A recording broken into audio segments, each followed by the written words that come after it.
يوم ماشي بعيد قال السارح بغيت نتزوج بالكلبة.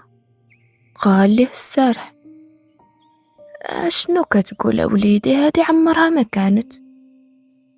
ومن بعد إصرار الشاب قرر باش يزوجها ليه، وناس القبيلة كيتعجبوا ويضحكوا كيفاش يقدر شاب يتزوج كلبة اللي هي حيوان.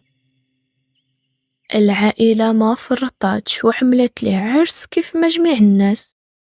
وفاش هاينة وولد عمها كانوا وحدهم قال ليها لوحي الجلدة، ولاحت هاينة الجلدة.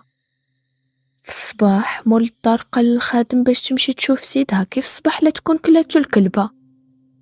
ايوا مشات الخادم وتفاجأت باللي شافت. رجعت عندهم وهي تقول الله على مرات سيدي وشحال زينة، البياض بياض التلج والشعر طويل الليل